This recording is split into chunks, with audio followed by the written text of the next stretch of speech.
You know, I could say this till I'm blue in the face, that there's always somebody, some podcaster out there talking about another podcaster for doing something that they do. Like this video here, it's Nick acting like he's smart, talking this and that about Trump and why he's, captured by Israel. And it's all bullshit because, well, that is true about Trump.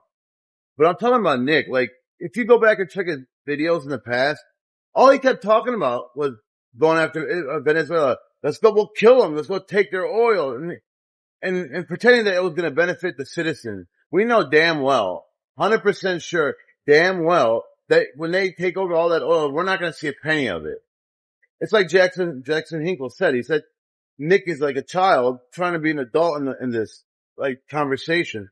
You're not going to take it to Venezuela oil. It's not going to make your salary triple. It's not going to do anything for you. It's just going to do stuff for Trump and his donors or his backers and other people that are already rich. So why did Nick has to know that. He has to know we're not going to make any money as a citizen. The country's not going to get richer for us. And he has to know that. Look what happened in Iraq, which pissed me off because I'm from Iraq. Did any of that money come to us, trickle down to us? No. So why is Nick selling it? Why does he keep selling it? That Venezuela will make us rich. We need those resources. He knows that we're not going to get anything. It's just going to go to outside interests, Israel, globalists. And it's like Jackson Hinkle said, he is a psyop and nobody can see it because they think he's a breath of fresh air. And he's not. He's just a fart. You know what I mean? Like he's just recycled bullshit, repackaged, but the end game is always the same. It's always the same with these people like Nick, the Benny Johnsons. They all have a niche. Benny Johnson's niche is religion. He weaponized it. It's like I said, taking a beautiful rose, it smells good, looks good, but there's a thorn that's poisonous. And if you grab it, you die when you touch the rose. That's what people like Benny Johnson, even Nick and a lot of people on the right do. They take this, beautiful thing that is religion and make it toxic, but they sell it like it's better than anything in the world. And it's all shit. Okay, let's see. What does the so-called Christian, Benny Johnson say? Give Israel unlimited funding and get those, terrorists, right? Oh, those kids are dying not because of Israel, because Hamas is using them as shields or hiding in schools. Bullshit. He's a fraud. Benny, I mean, I bet you Milo Yiannopoulos is right. And actually, Benny there are people who work for Benny that said they had like homosexual that worked with Benny that Benny had sex with, allegedly, and other men. Yiannopoulos says he's got receipts. I believe him. And about Benny's wife being a swinger. Well, look, Benny is a plagiarist. We know that much. He was getting paid with Russian money, but didn't know it was coming from Russia.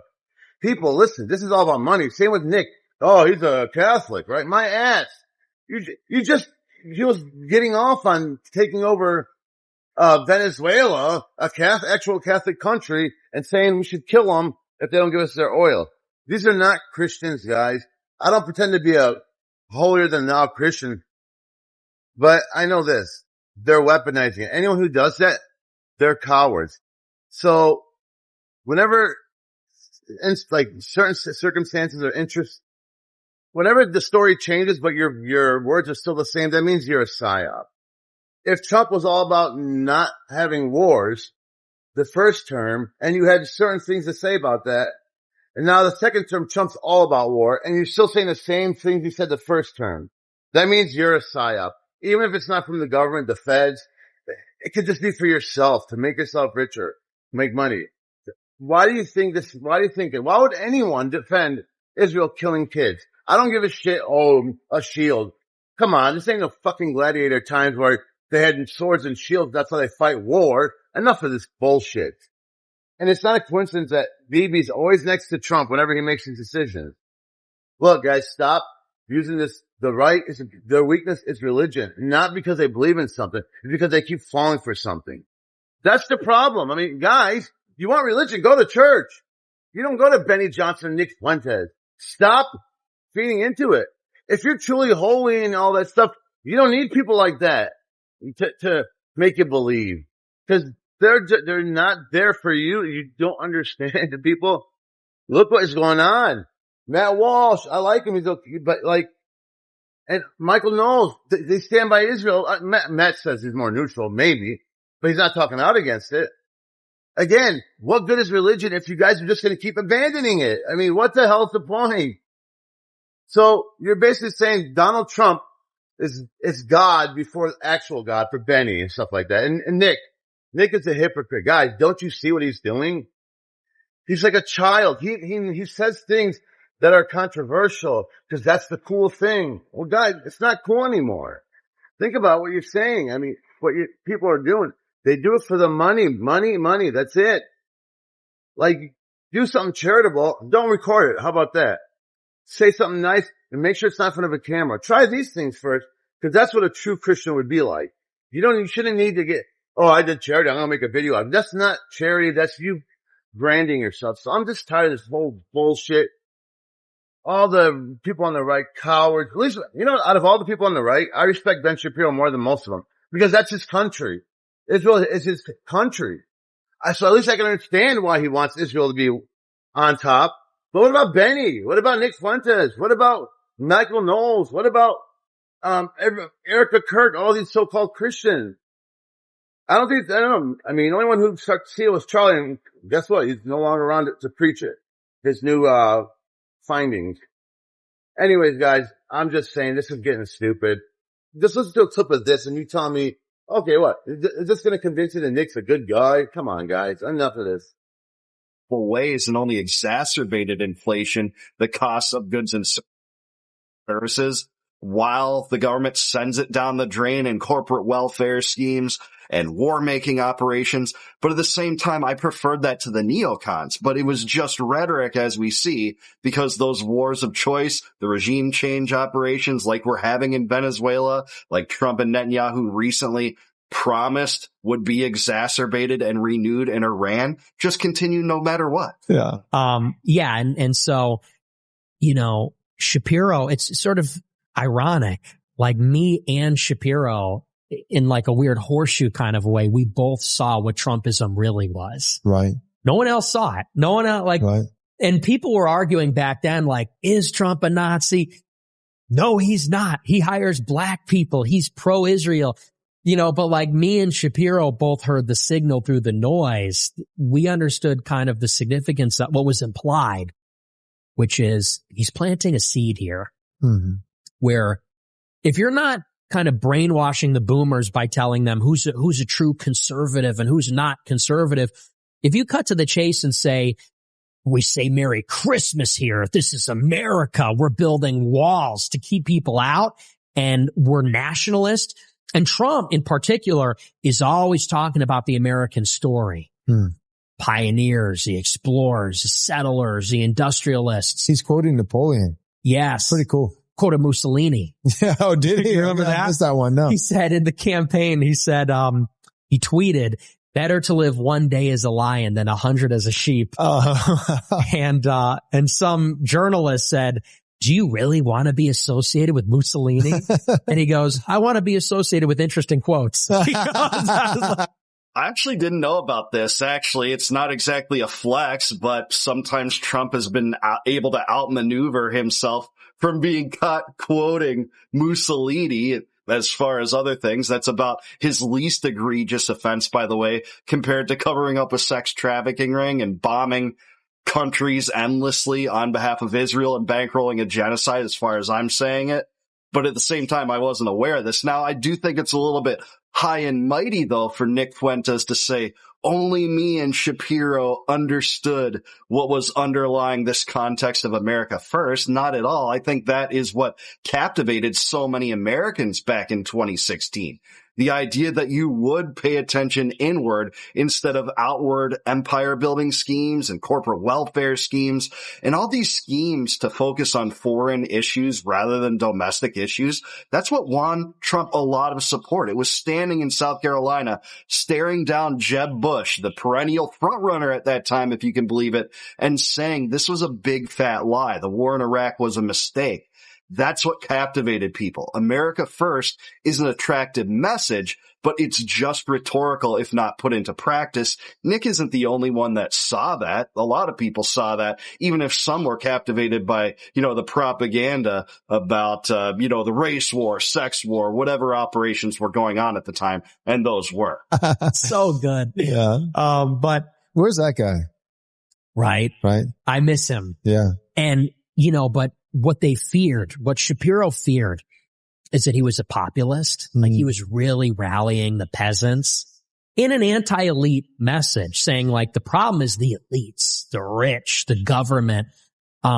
He was rallying the rubes around the flag and the cross, less so the cross, more so the flag, but it was implicit. It was sort Christian of rhetoric. Yeah. Right. Turns out Shapiro didn't have much to fear, right? Because he sided with the war makers, the elites, and the Israel First Brigade at every turn. So I'm not sure Shapiro had that much to worry about, as it turns out. And, that's just like naturally anathema to someone like Shapiro. And by that, I mean someone who is Jewish, pro-Israel, like he sees where that's going. So he was stridently never Trump. And I remember that when I was introduced to Shapiro, not directly, but this friend of mine texted Shapiro. I told the story on PBD, and she said, "You got to take this guy under your wing. He's amazing." She goes, "He's a little Trumpy, but you can show him what's what." And the implication is like they knew that Trumpism was the problem. And that's why it was very important that they assimilated Trumpism into conservatism and that they neutralize anyone that Trump activated, that he awakened. Yeah. They wanted to suppress anything that looked like Buchanan, Sam Francis, Charles Lindbergh, the old America First Committee.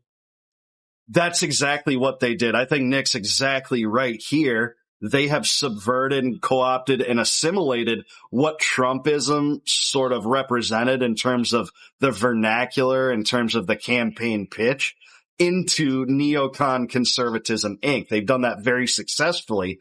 And it's just totally blatant and obvious and brazen now with Trump campaigning and prioritizing support for people like Randy Fine and Lindsey Graham while completely devastating, digging his heels in against and in opposition to people like Marjorie Taylor Greene and Thomas Massie, who he rakes over the coals regularly. It's just so blatantly obvious at this point that the neocons have succeeded in pulling Trump into that direction and making it certain that he won't put any kind of real America First agenda forward, because that would mean disentangling and decoupling from the toxic relationship with Israel and the toxic empire building schemes and hegemony first. That's what Trump has done his entire term, whether it be in Ukraine, in Israel, in Iran, in Nigeria, in Somalia, and now in Venezuela. That's what we're getting. The know-nothings. They wanted to suppress that great tradition, which has been alive in America for a long time. It seems like, first wave Shapiro as a Buckley for you, and then later on Charlie Kirk. Yes. Did you guys ever, I imagine you didn't, but did you ever get to talk to each other directly? No. No. He just would never, just pretended that you didn't exist? Yes. Did he ever name you though? He did. Okay. Once. Okay. That was the only time he volunteered my name. Because other times he was asked about me, and he would deliberately avoid even saying my name. He would just say like, that person, that guy is a troll. I honestly, it makes me a little emotional. It's sort of tragic that I never got to talk to him. Yeah. There's like something deeply sad that our clash in many ways sort of defines like the Generation Z dialectic. And it's just a crossover that never will happen now. Yeah. And it's very sad to me. Yeah. I think that this could be interpreted as kind of pompous that those two represented the Gen Z dynamic on the right, but I think it's essentially true, actually. And, they did fight with each other in life. They were pretty open about it. Charlie Kirk taking the strategy of trying to not bring up Fuentes as much as he could, but Fuentes talking about it all the time. You had the Groyper Wars in 2019, etc., when Nick Fuentes' followers would stack the mics against Charlie Kirk at his campus events, ask him about the Israel Association, etc. But, to his credit, Nick has said upon Charlie Kirk's death that he would never wish that on Charlie Kirk, despite the fact that they fought. And what he respected about Kirk was he was such an ardent and committed and openly unapologetic Christian on this campus. If you watch that episode after his death, I think it was kind of poetic, in fact, actually. And it really kind of made me think about Fuentes in a different way. I have many disagreements with him, but I think that there is at least a modicum of respect from Fuentes to him and the effect that he had, even though obviously Charlie Kirk had a lot of bad positions throughout most of his life, if you ask me, adhering to the Israel First mantra, but toward the end of his life being clear that he was openly abandoning the pro-Israel cause. That's what the Candace Owens chat message group revelations show, and a lot of people around him lying about this till the bitter end, including Netanyahu, who selectively quoted from a letter that was overwhelmingly negative toward Israeli propaganda over the Gaza genocide. So you do have these two figures that will never meet now, and it's a shame. I would have loved to have seen a debate between them, but we'll never get it now. Yes, son. Who do you think was worse, Shapiro or Kirk? Towards you. They were both pretty rough. I would say that Shapiro really pursued me with a vengeance, and all of his people did too. They were like flying monkey, ultra. I mean, I know I can't swear on your show, but he was a jerk. Okay. His dad, Tim Phillips, ran Americans for Prosperity, which is like this cutout for like corporations to sell. Anyways, all this is like nothing new, so I just want to cut the video short. But I hope you guys get my point. I mean, he's not the future. Trust me. He's like a mini Trump, more words than actions, and the fact that he thinks being brazen and tough is cool, and that's what Trump, acted like before he turned into a sissy. Anyways, guys, like and share if you can, and give the world the finger, I guess. Peace.